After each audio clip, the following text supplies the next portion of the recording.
arma virumque cano, Troiae qui primus aboris Italia, fato profugus Laviniaque venit litoram multil, et terris iactatur ab alto vi superum saevae memorem uniononis ab iram.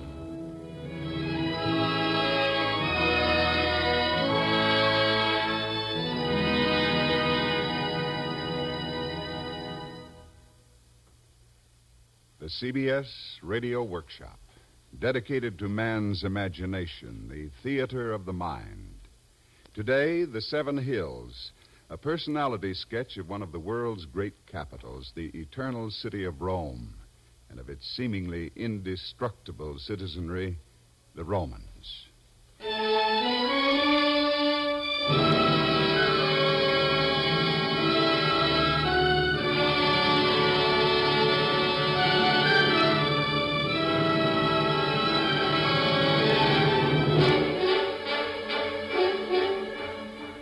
I sing of arms and of the men who, driven from the shores of heroic Troy, pursued by the savage wrath of unforgiving Juno on high, wandered from coast to coast until they found refuge in fair Italia, and on Latium soil set up their hearts and homes. It's no use, honey. Even when I just try to follow the sense instead of old Virgil's words, I still can't put a decent verse together in English. Oh. 100 men must have translated this 100 times better than I ever will. Don't worry, darling. Rufino! What is that? Un momento. Hey. Here. Ah, sister. Come sta? Shh, let's listen. Buongiorno, Rufino. At last I have caught you. What can I do for you, sister? For me, no. It is for you this time. I have the bargain cigarette. French again? No, per l'amore. American, fresh. 1,000 cartons. And only 1,500 lira a carton. You've been drinking again? That makes it $1.5 million for the lot. Nearly 100% profit for you, Rufino. Not anymore. You can buy from that on the legal market. I give you $1 million. 1,400. Let's not bargain like two children who do not know each other, sister. Where are those cigarettes? In the harbor at Anzio. But we will unload and deliver them here, if you like. No. The warehouse in Ostia would be better. All right, I'll give you 1,200 a carton and not a lira more. Bene, Rufino. But you leave me no profit. Still, let us go and arrange the details over a glass of that fine new wine at Terzetti's. What was all that about, Peter? A little business deal, Roman style, if my Italian did not deceive me. Black market? Uh-huh. American cigarettes. Thus are the mighty fallen. Oh, well. As Sallust said long ago, omnia venelia Romae. Who was Sallust, and what does it mean? Sallust, my pet, was a so-called classical Roman poet of the 1st century before Christ. And his crack means, all things are for sale in Rome. Oh. Now, I'd better get back to my misbegotten attempts to adapt Virgil to our own benighted language.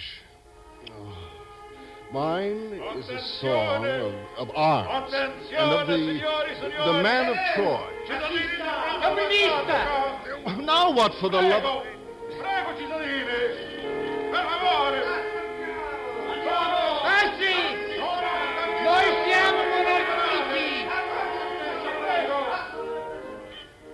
And what was that? Sounded like an election fight back home. That's what it was, all right.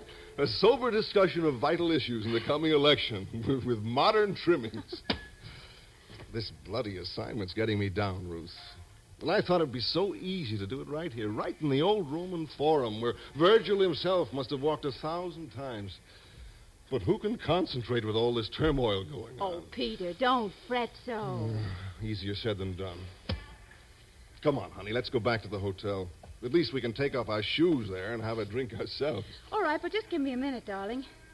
Look, you see how the sun falls on those columns over there? I just want to take one quick picture. Yeah, sure, go ahead. Only don't ask me to stand in front of that masonry.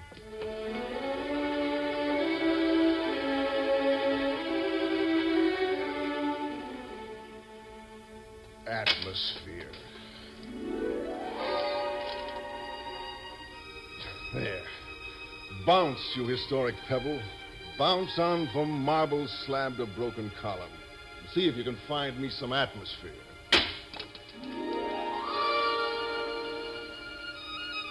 Atmosphere. That's what they said when they finally gave me my sabbatical. Drink in the atmosphere. Search for new understandings.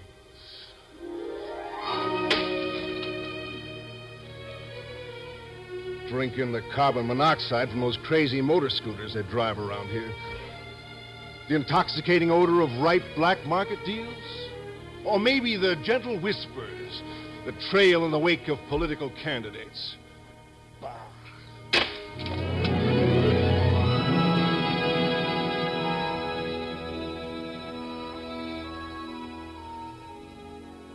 Would the Signor perhaps have us stop the traffic and evacuate our city so that visitors can indulge themselves in our atmosphere? What? Oh, I didn't say that, sir. To us, young man, the city is a living creation, not a stage setting. It is our home, and has been for nearly 3,000 years. Yes, of course, things are as they are. Like all living things, the city changes, always changes. Not always the way we might wish, of course, but as history wills it. Yet it seems also to be true that the more it changes, the more it remains the same. And as to atmosphere, it is said that the past is the key to the present. Does this not also indicate that the present, in turn, may give us a key to the past? The soul of a people is an enduring thing, far more resistant to the ravages of time than marble buildings and monuments. I think I see what you're driving at. Look around you, then, but with the eyes and ears of your soul. Then you might find the key.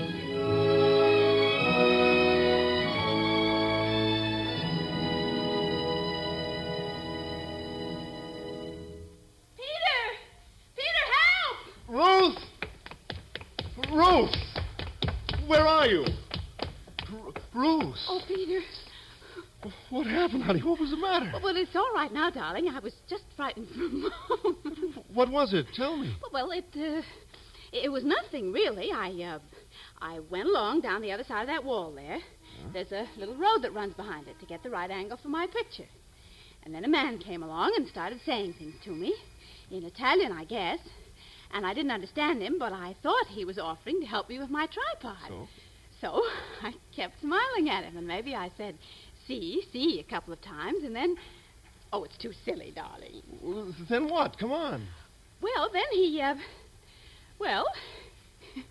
he pinched me. Well, is that all? I thought you were being murdered. Well, I might have been. Well, then you shouldn't go hiding behind walls and walking up deserted alleys in strange cities just for that reason. Come on now, let's go home and have lunch. We've still got to climb up to the top of that monstrosity of a monument this afternoon. And tomorrow we leave for Pompeii, remember? Say, where'd he go? What? Where did who go? The old codger. The one I was talking to just before you screamed. Well, I don't know, darling. I didn't see anybody, and I don't now. I know. That's what's puzzling me. There isn't enough cover where we were to hide a kid of 2. Well, maybe he left. Well, he wouldn't have had time to get out to the street. Oh, well, let's go.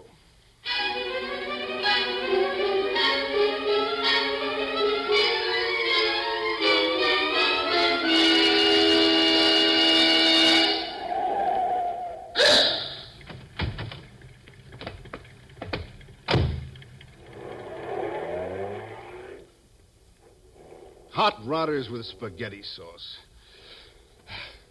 Well, here we are at the nation's tribute to the memory of Vittorio Emanuele II, King of Savoy and Sardinia.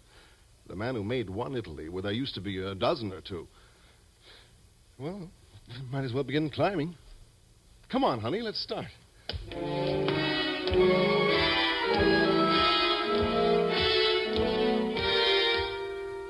Well, we've made the first level anyway. How many are there? 3. You'd think they'd have an elevator in a place like this. Okay, let's get on with it.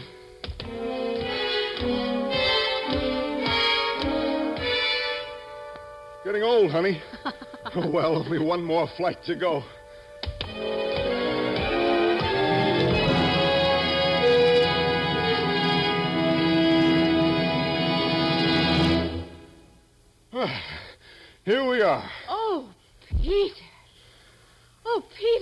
Look, what a view. Look, you can see the whole city. Yeah. And there's the Tiber. And look.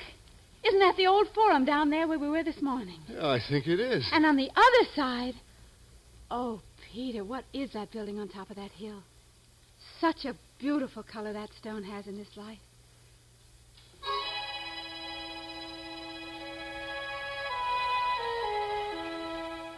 That is the former Royal Palazzo on the Quirinal Hill, Signora. Who are you? Why, Signor. Honey, this is the gentleman I was talking to in the Forum this morning. Mr. Tullio, Magister. Marco Tullio.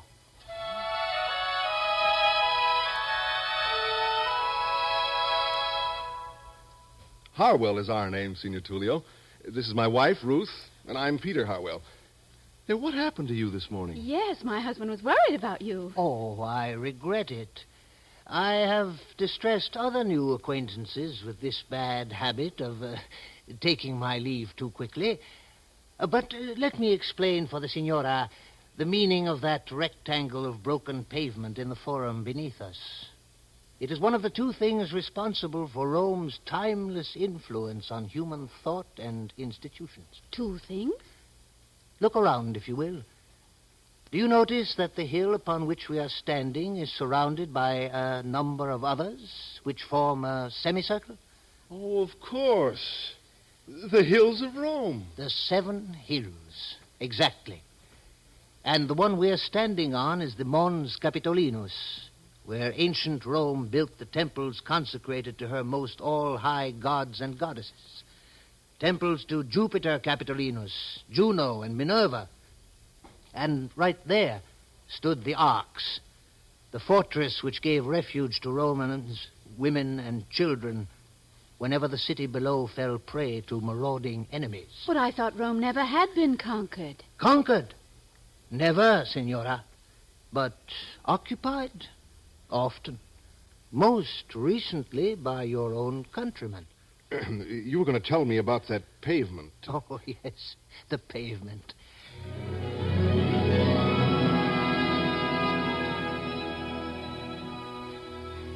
You will be interested in that broken bit of pavement square down there in the Forum. Nearly every basic concept of law by which the world now lives was formulated, debated, developed, or often bloodily contested in that small historic arena. That plain, dark building across the square, the Curia, was for centuries the seat of the world's most powerful legislative body. Your own most august chamber of lawmakers is named after it. It is the Roman Senate.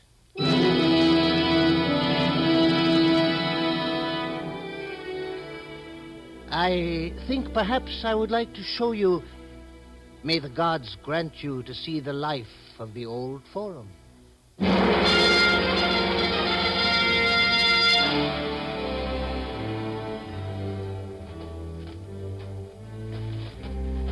What is this path, Peter? I don't know. Signor Tullio? It is the Clivus Capitolinus, the sacred road, by which in ancient times the triumphal processions ascended from the Forum to the top of the Capitoline Hill to pay tribute to Jupiter. It has not been much used for some time, of course. Look, Peter, look. It's all changing. The temples are rising. So they are. Look at that one straight ahead. I remember it from this morning. There were only a few columns standing then. And those beautiful buildings.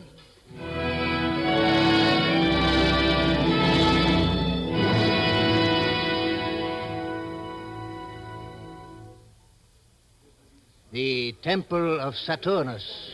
You see it now as it stood for so many glorious centuries.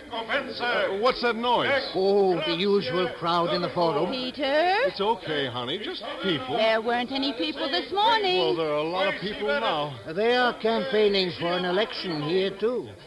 I suggest that we remain close to this wall if we want to see what is going on. The crowd is too dense to allow us to move about freely. Who's that? On the rostra there? No. One of the candidates for tribune, I believe. If he is elected, he will be expected to be a model of probity, a defender of the rights and interests of the people. In the meantime, he is talking the customary nonsense and telling the usual lies, I suppose. I'd like to hear what he's saying. Well, then, let us move around to the front of the rostra. Come. Signor Tullio, are you hurt? No damage. What's going on? Wait for me. Sextus, salve. Salve, Rufus. In what way can I assist you? None, Rufus, not this time. I shall assist you instead.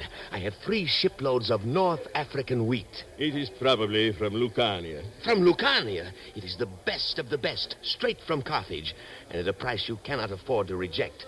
100% profit for you. Where is this wheat now? In the harbor at Portus, but we will unload and deliver it. The warehouse in Ostia might be best. But I warn you, Sextus, I will not pay more than 50% of the closing price on the legal market today. You drive a hard bargain, Rufus. But let us see if we can come to terms over a cup of that fine new wine at Zetta's. Peter! Peter! It's Ruth. Ruth, where are you? Out of my way there. Scusi. Scusi, out of my way. Please get out of my way. Oh, shut up. Honey! Honey! Peter. Oh, honey. Are you all right, Ruth? Yes, darling, I'm all right. Now that you're here. The Signora is unharmed. Oh, she's all right, I guess. Well, where were you? Oh, Peter. It is so silly. It's just like this morning. I wandered over by the wall, and then this man came along. A Roman in one of those togas. Real silk, too. And he said something to me that I didn't understand, so I smiled at him. And I guess I said something silly like, CC again. And then he sort of leaned over as if he wanted to protect me from the crowd. And then... He pinched you. How did you know? Just intuition, I guess. Besides, you're beginning to make kind of a habit of Yes, it. but you don't understand, Peter. Oh, never mind that now. Signor Tullio, how can we get out of here? We could make our way around the back of the speaker's rostra and then up that path to the Curia. It is also our pathway back to modern Rome. Okay. Let's go, honey. But, Peter, just a minute. You still don't understand. Don't understand what? This one pinched me on the other side. I can hardly walk. The men of Rome in all ages, Signora, have made a principle of expressing their admiration for beauty enthusiastically and directly. So back now to the modern age.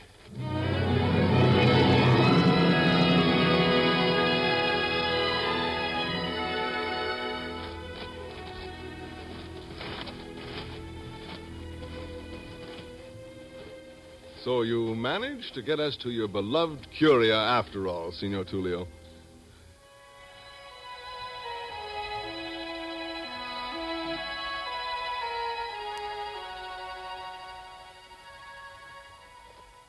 I hold precious memories of this building, and proud ones, too.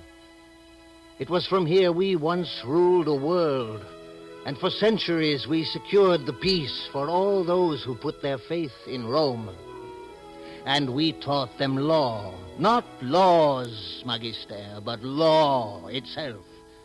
The universal principles of right and wrong, and both the rights and the responsibilities of individuals in relation to their communities, their duties to their world.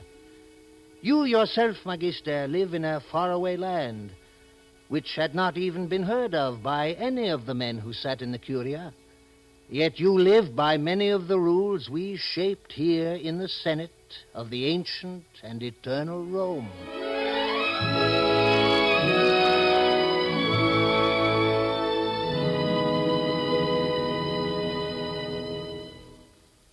Did I hear you say we rule the world and so forth?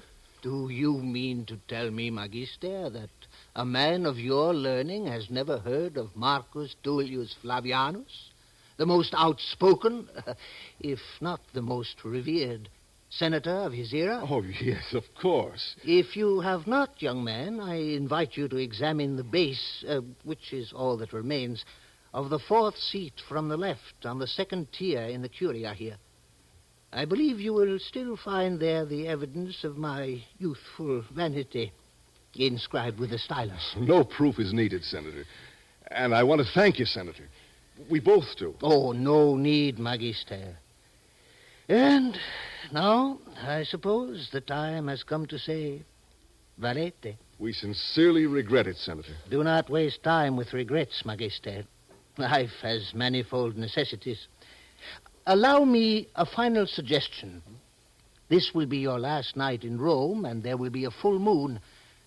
Do not neglect, Magister, to take your devoted lady to the Colosseum tonight.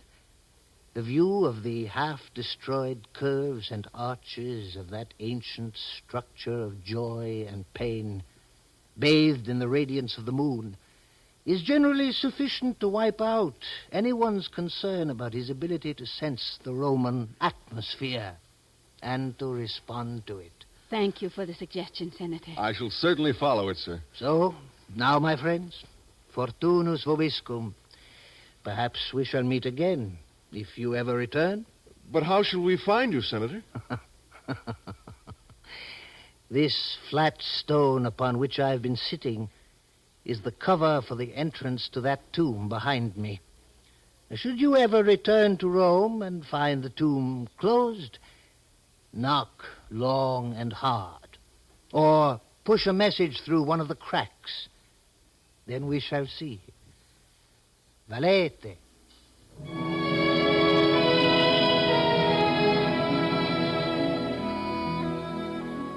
Vale! Goodbye, Senator.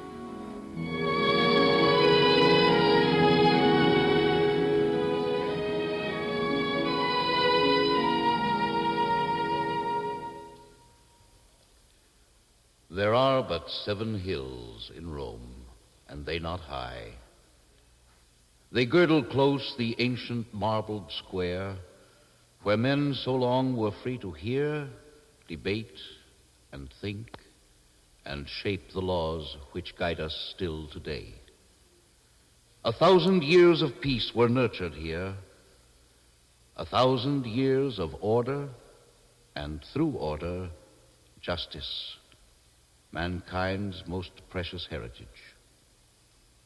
It is this, and an unquenchable thirst for life, that are the undying glories of Rome's 7 hills.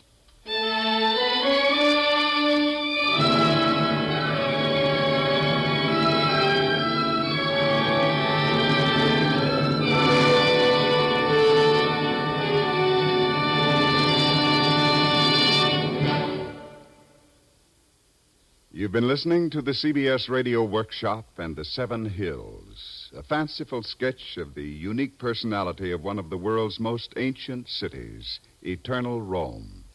Written by Henry E. Fritsch, with music composed and conducted by Alfredo Antonini, produced and directed in New York by Paul Roberts. Ernest Graves was heard as Peter, Leslie Woods as Ruth. Others in the cast included Louis Van Ruten, Leon Janney, Danny Acco, Ralph Camargo, Dick Shepard, Bob O'Connor, Guy Repp, Bob Dryden, and Joe Helgeson. This is Ted Pearson inviting you to listen again next week to the CBS Radio Workshop on the CBS Radio Network.